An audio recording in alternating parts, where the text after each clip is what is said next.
The next encounter that we are going to look at in this subject matter of perception is that of David, between him and Saul and between him and Goliath. I like this area that we are going into now, because it will tell you and reveal so many things that goes contrary to what we are doing today.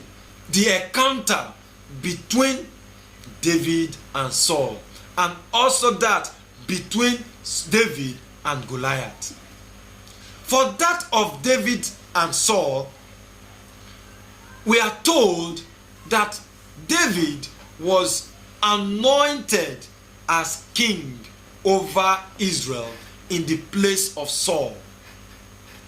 And Saul was jealous of David, and he wanted to kill David, to the point that he had made several attempts to take the young man's life. So David and Saul are enemies in the world, but their enmity is not from David to Saul, but from Saul to David. David was on the run, running for his dear life, and Saul was chasing after him. And the story is that Saul fell into the hands of David. Now I want you to listen attentively, my good friends. Saul fell into the hands of David.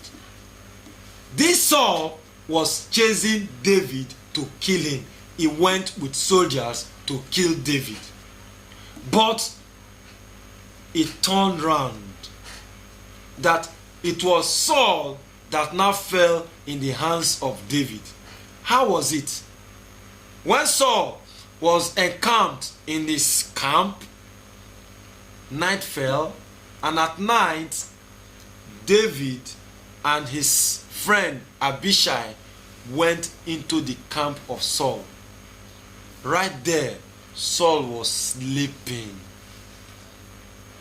His guards fast asleep. And Abishai said something. Now I want us to go to 1 Samuel chapter 26. We will take verse 8, 9, and 11. Yes, 1 Samuel chapter 26, verses 8, 9, and 11. Let's see what the Bible has to tell us as to the encounter between David and Saul. Then Abishai said to David, God has delivered your enemy into your hand this day. Now therefore, please let me strike him at once with the spear, right to the earth, and I will not have to strike him a second time. But David said to Abishai, do not destroy him, for who can stretch out his hand against the Lord's anointed and be guiltless? Did you hear that? The Lord forbid that I should stretch out my hand against the Lord's anointed. But please take now the spear and the jug of water that are by his head, and let us go. Oh, what do we find here? Do you know that there are some people that think they love us more than we love ourselves? Look at Abishai here. He's not the one that Saul wants to kill. He's not the one that Saul is after. He's a friend of David. And he was there with David when David was with Saul. This Abishai now said, David, allow me to kill this your enemy. David, the Lord has delivered your enemy into your hands today. Let me kill him. Have you not heard? Have you not seen? Have you not witnessed when people will just come and say, that man is your enemy. Just give me 2,000 naira and I will kill him for you. Just give me this and I will show him for you. This man, the third man want to show there's nothing between them. But because the man has a problem with you, another man don dey swallow Panadol for another man headache. And will be happy. Say, yes, show and pepper for me. Kill him. He don't done too much. Do we not find it today? Do we not find people going around looking for who they will devour? And once they know you have a problem with Mr. A, they will say, just sell Mr. A to us so that we'll go and kill him. He's your enemy. That is what we find. Even it is rumored in the political circle. I don't know how true it is, but we hear that rivals in the various camps will want to kill the other person. And they will send thugs, they will send assassins to go and do that. Well, if it is true, you better repent. Because you will not get anything at the death of the second man. You will not get anything at the death of your brother. Nothing you will get. And let me tell you this.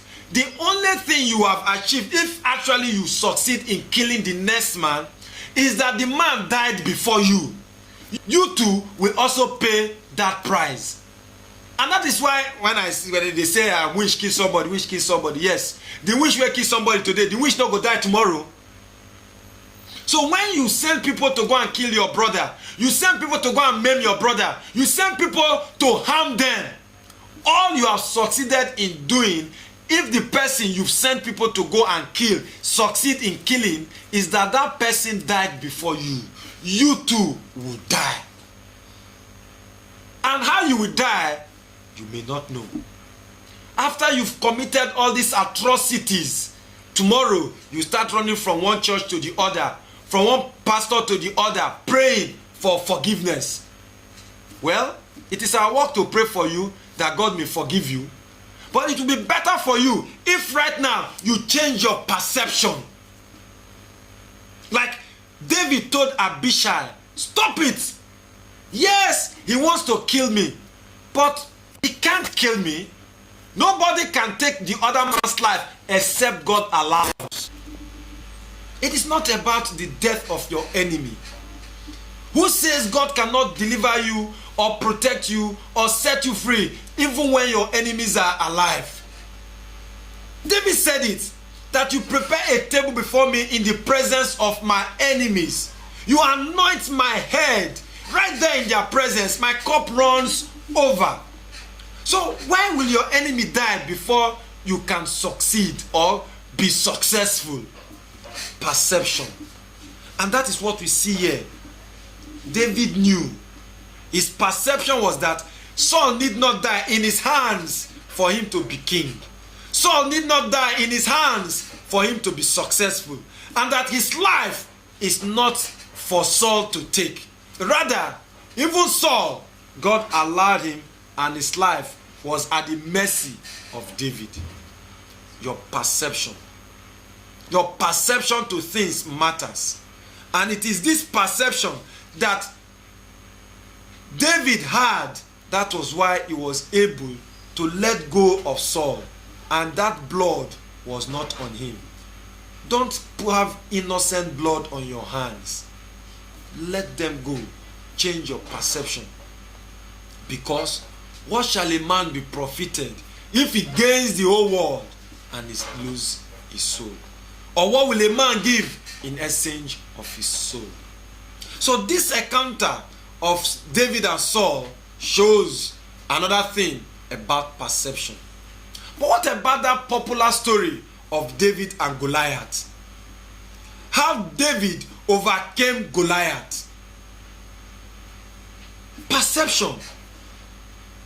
It has to do a lot in this matter. Because all the other soldiers, the Israelite soldiers, they were seeing a giant. They were seeing an obstacle that was bigger than them. This is something that cannot be surmounted. This is something that they cannot overcome. Me, small man, they fight this kind of giant. It's not possible. But David said, no. His perception. He said he knew that that battle was not between him and Goliath, but that battle was between the Lord and Goliath. And just as Goliath was bigger than him, and hence Goliath thought he would be able to kill David, that was how David knew that the Lord was bigger than Goliath. Have we realized that our God is bigger than our problems? And that was why David told Goliath that I come to you in the name of the God of Israel, the Most High God, whom you have defied. And today you will die. And today you will be cut down. Have you realized that God is bigger than your Goliath? Have you realized that greater is he that is in you than he that is in the world? Your perception. Your perception. And that is why you see that people overcome their temptations. People scale through their problems and they are still there because they knew that the God they are serving is bigger than their problems. And until you realize that your God is bigger than your problems, you will lose the mark. David is a living example, a living testimony of how, one, you need not kill your enemies yourself for them to leave you alone. Two, that the Goliaths that are on your way, your Lord, your God is bigger than them all. And if that is the case, then why are you worried? Why are you troubled? Christ said, let not your hearts be troubled. And he said, come to me, all ye that labor and are heavy laden, and I will give you rest. So you find that the invitation is right there. Take your problems to the Lord. The Bible says, cast all your cares on him because he cares for you. But are we actually running to the Lord? Have we realized that the Lord is bigger than our problems and is able, abundantly able, to set us free from all our obstacles and problems? No matter how big your Goliath is, just as the Goliath of David was killed with a stone, God works in mysterious ways. God worked in amazing ways, in ways you cannot fathom, in ways you cannot even comprehend. Because I can't just imagine it. How that big man that is properly knitted, kitted with all the armors, and a stone, just a small stone, killed him. God does not share his glory with anyone. And that was why Goliath died like a bird. Not be bird, neither they use catapult they kill. Not be catapult, neither David take kill Goliath. Even as we are now, if they use catapults to shoot us, we even as small and frail as we are, we not go die. But that big Goliath, a catapult not kill him. Your perception. That means that once God is involved, once God is with you, no Goliath can overtake you. Are you with God? Do you have the right perception? How far have you gone in your dealings with God? How far do you know God? Do you know him very well? Your perception. Therefore, my friends, in the totality of all we have told you today, you will now see that your perception is the ultimate thing, because your perception determines your action.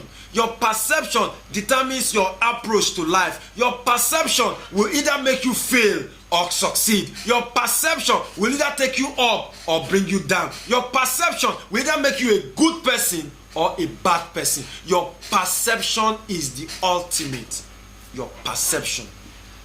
So, what is your perception like? Because your being good or bad depends on your perception. Your being a good husband or bad husband depends on your perception. I remember in those days, before we got married, we were assuming that what makes us strong men is how we can just slap our girlfriend, slap our wife, tell them to shut up. But as we grew on, we now realize that strong men don't beat their wives. Weak men do. So your perception, because when you are feeling that yes, what makes you a strong man, a powerful man, is how much you are beating your wife. Your men mates, they outside, go beat them. So weak men beat their wives, not powerful men. Because when you see her, you know that she's a woman now. You should not waste your time with her. But you want to exercise muscle with your wives. You beat them. You panel beat them. Your perception. It is your perception that will make you do that. Now when you perceive that, not only that you are a powerful man, you should not beat your wife and panel beat her, but rather that you and your wife, you are the same. You are one. I don't beat myself. I will not use something now and start inflicting injury on myself, because I know it will pain me, it will hurt me. So if your perception, if you have perceived your wife as not a different person, but your flesh of flesh and bone of bone, then you need not be fighting and beating her. Your perception. So your being a good husband or a bad one is all about your perception. It is your perception that will make you a womanizer. And that is why we say for our culture, one soup, not the sweet man. I cannot be eating ogbolo soup every day. I should mix it with ogbolo, egusi, banga, pepper soup. Now what are you saying? If it was even soup you are talking about now for good, you are talking about women. So a woman is not the same thing as ogbolo soup, egusi soup, and banga soup. We change them. Your perception. Meanwhile, if these same women now start changing men as ogbolo soup, banga soup, we say no, it's not right. Your perception. So your perception will make you a good husband or a bad one. And that is how also your perception will make you a good wife or a bad wife. Some women think that the best way to show their husband is to just come out for outside, clap, knock hand, shout, go up, say useless man, yeah man, foolish man. Your husband. Whereas there are others that will say, no, my husband is my Lord. Let me respect him. Let me adore him. Your perception. Your perception will make you, in the public, you will be abusing your husband because now your slippers. Your perception. Meanwhile, there are women out there begging, praying, calling us over fast with them that they are looking for husbands. Meanwhile, you have, and to you, now nothing. In fact, it's your biggest problem. And because it's your biggest problem, you abuse him, you insult him, you treat him like a rag. Your perception. There are people that will give the world to have that man you are having, that you are calling a useless man, just to bear his name and go and be tagged as a married woman. There are people that are fasting to have that you have, but you don't value it. You don't value him. Your perception. Your perception will make you either a faithful Christian or not. Your perception. It's all about your perception. All about your perception.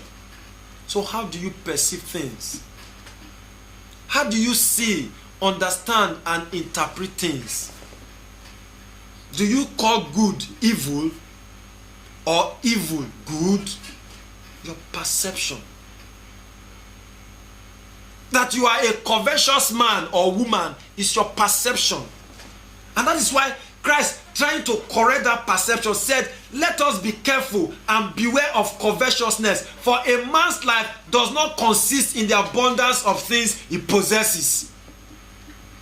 What our people are doing, building mansions upon mansions at the detriment of the masses, is their perception. Now, our perception is that anybody that is in politics must go there and make money. And when you go there, you don't loot, you don't steal, you are a foolish man. Our perception. And that is why when they go there, they must loot, they must steal.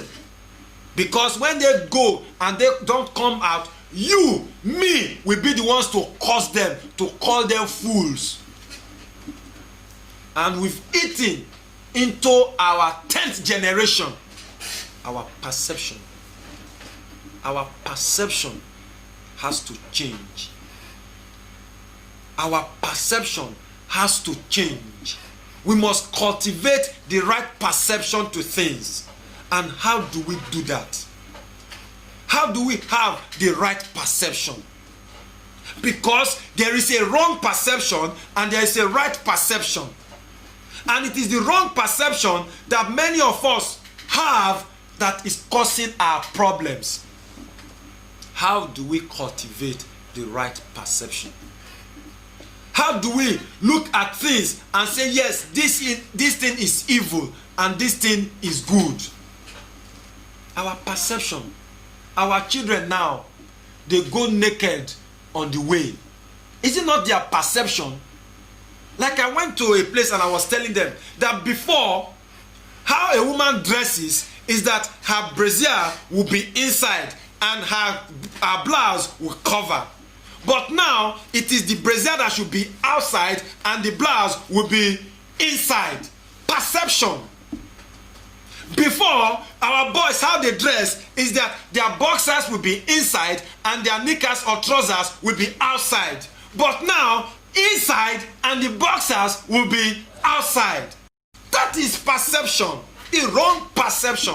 And they do it and they swag. And they do it and they are happy. So it's so amazing. How can you consider being naked as the best way of being dressed? How can your perception degenerate to seeing nakedness as the proper thing? But that is what we find today.